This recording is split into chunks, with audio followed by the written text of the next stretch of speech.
Bien, bonjour tout le monde. Voici la suite de cours au niveau de la cinétique chimique. Donc, un petit rappel. La toute dernière fois, ce qu'on a fait, donc on a fait après les laboratoires, après les labos, on a modélisé l'influence de différents facteurs cinétiques, à savoir concentration, température, surface de contact et catalyseur. Donc, on a vu finalement que ces facteurs cinétiques influencent, comment influencent la vitesse?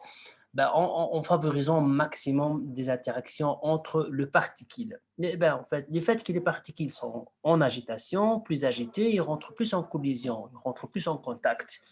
Du coup, donc les facteurs cinétiques, tels que la concentration et tout, nous avons en fait basé sur la modélisation. Donc, on a fait des schémas, on a vu avec les schémas que ça facilite. Donc, c'est la vidéo d'avant. Et donc, les aspects qui ont joué un rôle dans la cinétique, mouvement moléculaire, diffusion, collision, énergie cinétique des particules. Et donc, ces différents aspects, de manière qualitative, comment produisent en fait la réaction chimique en solution. Par exemple, ici. Donc, c'est ça a été pour une réaction. Bien. Ben, il faut un contact, bien sûr, entre le réactif. Et donc, ce contact, c'est face en augmentant la concentration. Donc, quand on augmente la concentration, on augmente la chance qu'ils se rencontrent.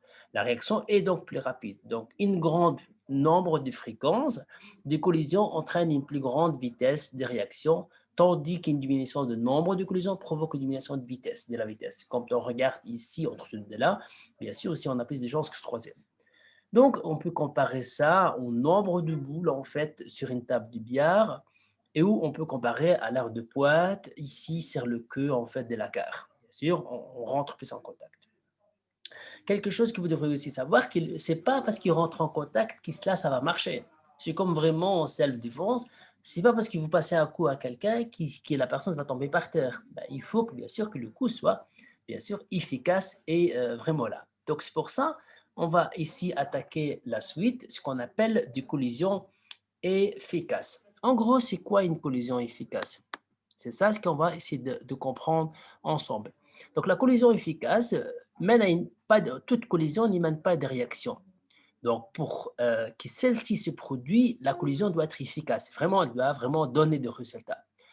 Donc, c'est-à-dire mener aux ruptures des liaisons et réarrangement des atomes. On va d'abord casser des liaisons pour former les liaisons de réactifs pour former des produits. Donc, sous quelles conditions qui la collision entre le réactif de réactifs est-elle efficace? Voici ici deux schémas à travers lesquels on va peut-être essayer de trouver les deux conditions qui donnent la possibilité d'avoir une collision efficace. Bien, commençons par ici. Donc, analysez ici la situation entre A, B, C. Donc, en gros, on a essayé de faire la réaction entre A, un HCl et un H3. Donc, c'est en gros, c'est un H3 plus HCl qui vont réagir. Donc, on peut faire à l'état gazeux, peu n'importe, ici. Donc, il va donner un H3, un H4Cl. OK? Donc, normalement, c'est un solide blanc. C'est pas le plus important ici. On a déjà vu ça, la réaction au début avec la diffusion.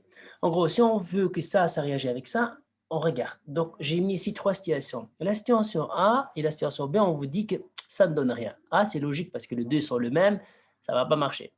B, on vous dit, tiens, ben, elle n'est quand même pas efficace parce que même s'ils sont différents, ça ne va pas. Par contre, la C, on dit que c'est efficace. Mais qu'est-ce qui change? Si on regarde la 3, surtout la B et la C, le fait que la molécule soit été en fait dans l'autre sens, ça va marcher. Donc là, ici, bien sûr, quelque chose qui veut vraiment jouer, c'est la bonne orientation. Donc, il faut avoir une bonne orientation pour avoir une collision efficace. Il faut avoir une bonne orientation pour avoir une collision efficace. Parfait. Donc, la bonne orientation, ça c'est un. Donc, ça veut dire que vous passez un coup à quelqu'un, vous le passez dans le bon endroit et correctement dans le bon sens. Deux. On regarde ici. A, B, C. Donc, on voit avec la A, le 2 verts de rose. On obtient rose vert. Donc, ça a marché. Ça, deux verts, on obtient ça, deux verts et deux roses. Deux verts et deux roses. Non, ça n'a rien donné. Qu'est-ce qui change entre A, B, C? On le représente avec les flèches. Et du coup, en fait, on regarde avec la A que les flèches, ils sont plus lents que la B. Et au niveau de la C, il y a problème en fait, même si les flèches sont les mêmes, mais il y a l'orientation. Donc, pour la A, on a ici, bien sûr, la vitesse. Donc, une vitesse élevée.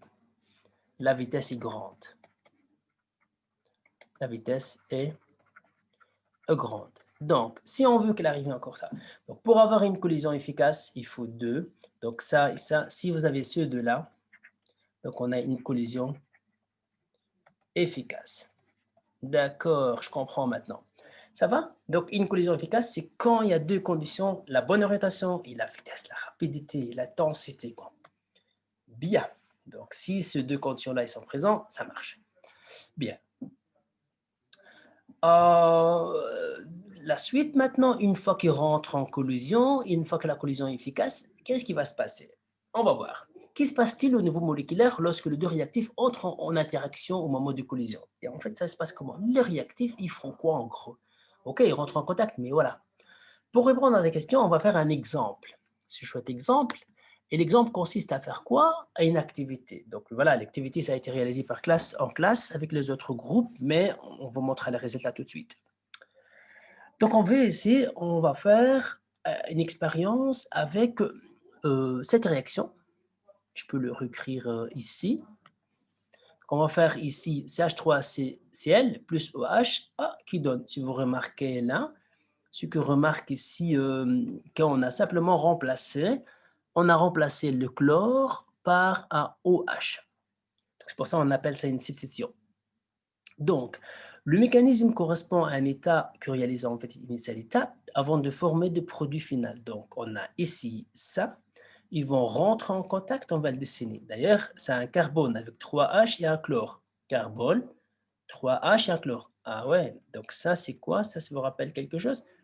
Donc, la molécule, elle est tétraédrique parce qu'il y a H, 2H, 3H et chlore, plus OH.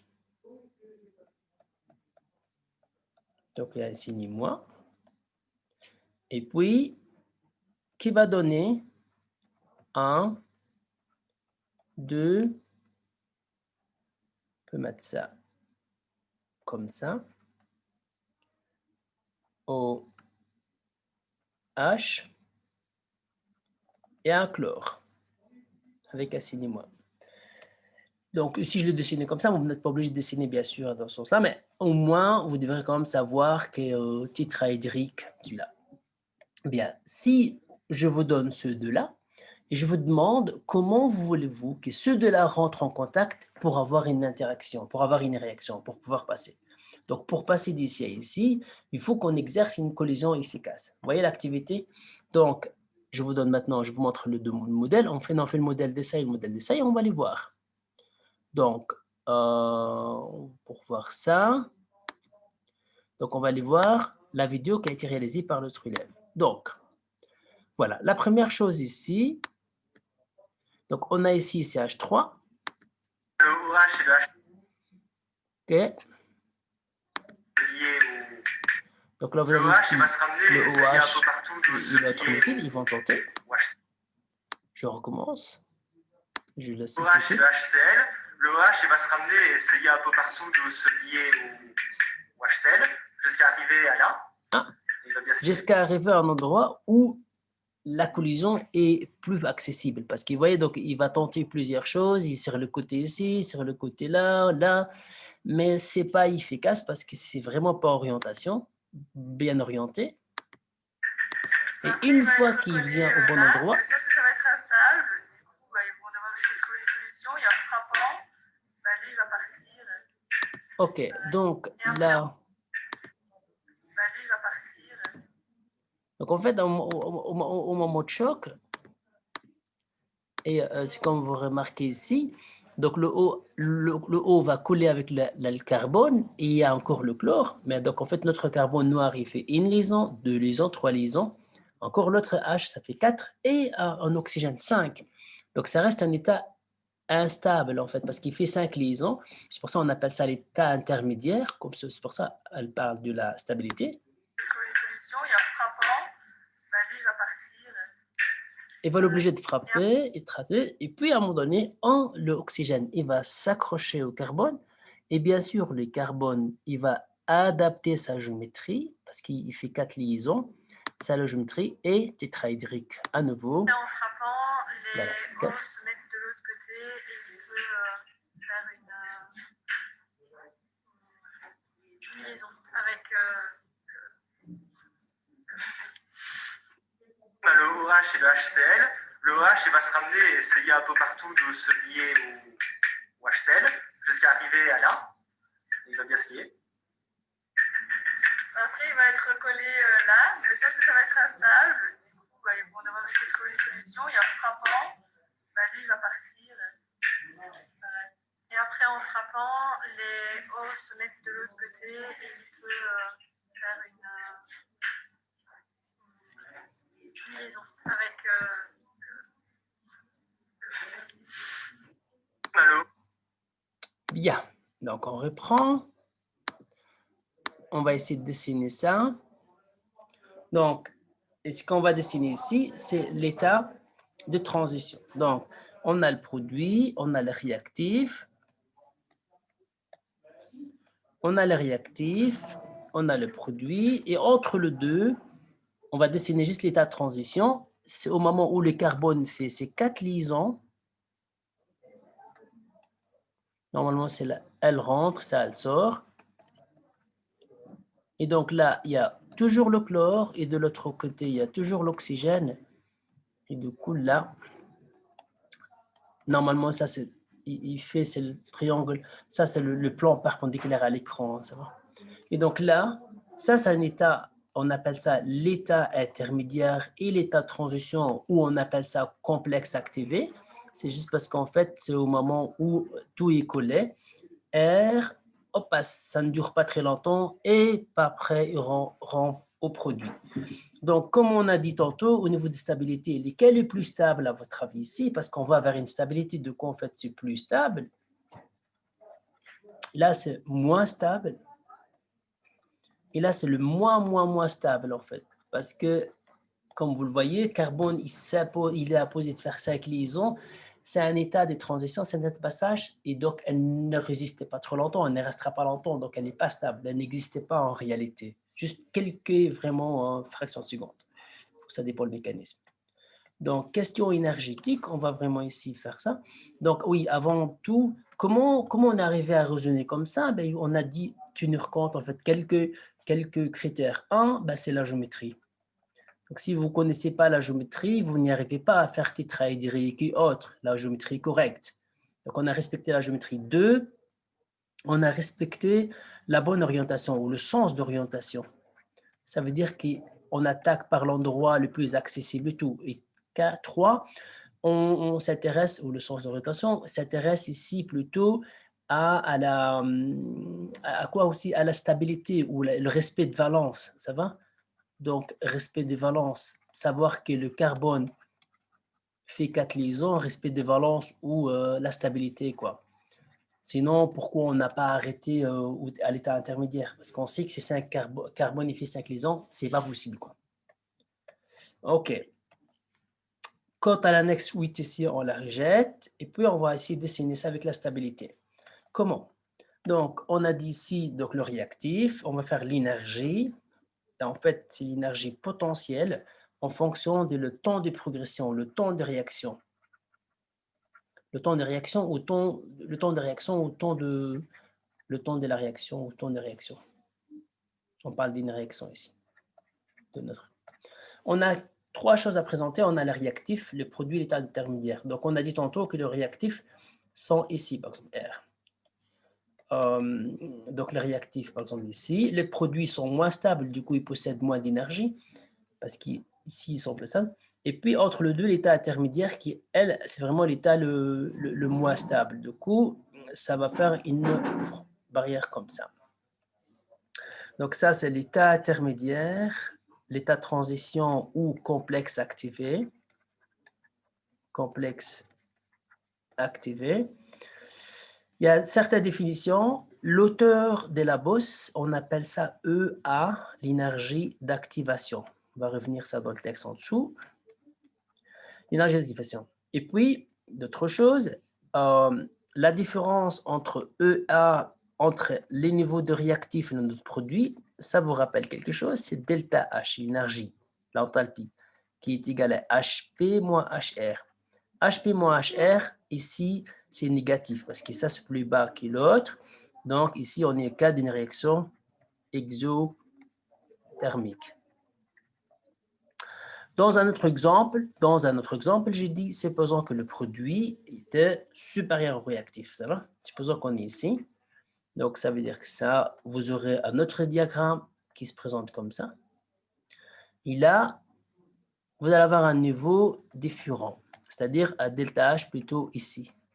Delta H, HP moins HR, comme vous le remarquez, HP est inférieur à H, est supérieur, donc là c'est positif. Là c'est en cas de réaction endothermique. Du coup, en cas d'une réaction endothermique, HP est moins stable que R, donc il faut vraiment chauffer, il faut donner de l'énergie. C'est pour ça qu'elle est endothermique, alors quand elle est exothermique, elle va vers une stabilité, du coup elle va toute seule, quoi.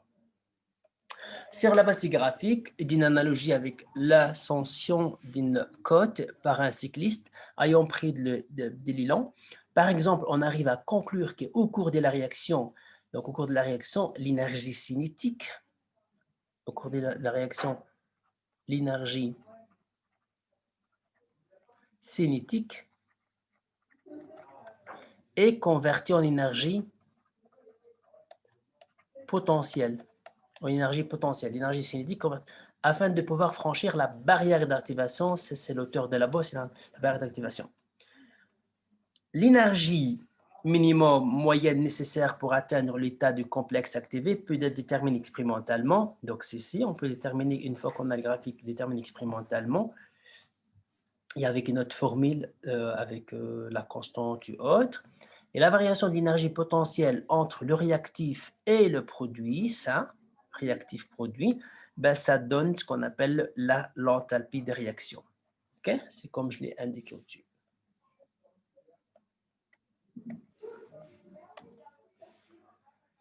On peut comprendre finalement qu'en augmentant la température, l'énergie cinétique va être plus agitée et donc on peut fournir aux molécules de l'énergie correspond de l'énergie d'activation qui permettent de transformer à la transformation chimique. Donc, c'est vraiment favoriser ou accélérer les passages. On dit également qu'une collision efficace est une collision bien orientée et suffisamment énergétique pour permettre le franchissement de la barrière d'activation. En gros, ça veut dire quoi?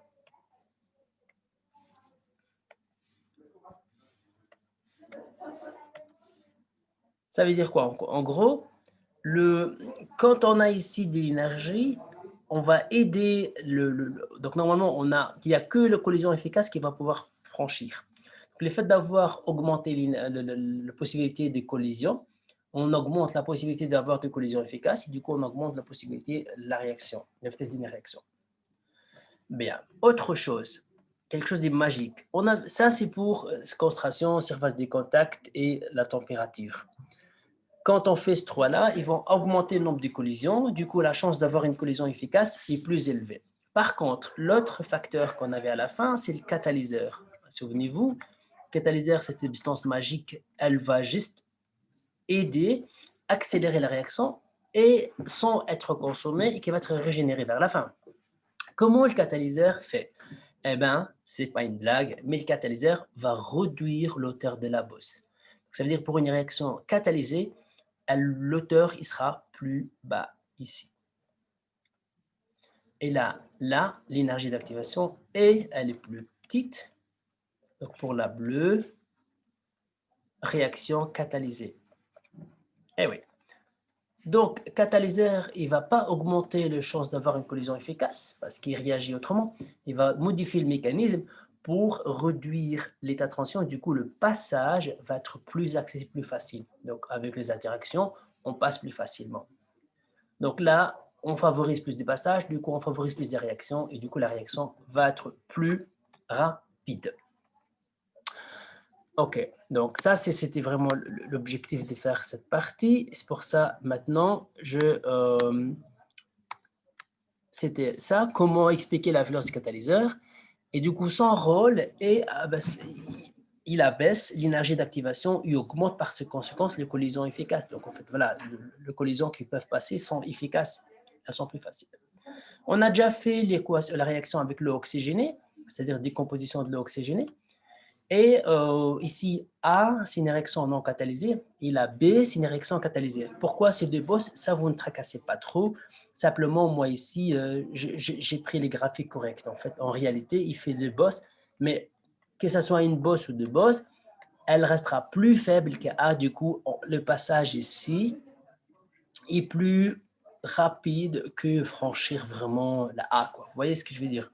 Donc, retenez juste en fait qu'en présence de catalyseur, l'état de transition, elle est plus, en fait, l'énergie d'activation est plus basse.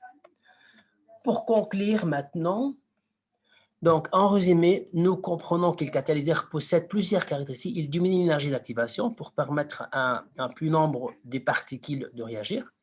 Il modifie autant la vitesse de la réaction directe qu'elle qui est celle qui est la réaction inverse. Donc, on va directement vers le produit. Il ne change pas la valeur de la variation, la valeur de la variation d'enthalpie, donc ça veut dire que l'étage est toujours la même. Comme vous voyez ici, regardez le niveau du produit, c'est toujours le même par rapport au réactif, quoi. Donc, on ne varie pas que ce soit catalysé ou pas. Et modifier le mécanisme, donc il modifie le mécanisme, mais sans resituer en fait et changer après la réaction. Donc, il modifie, mais il est récupéré vers la fin.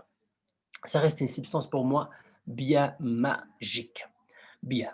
OK, donc là, ici, avec ça, on termine ici au niveau de la cinétique. Pour visualiser ça correctement, l'état de transition et tout, vous n'oubliez pas à faire les tests 5.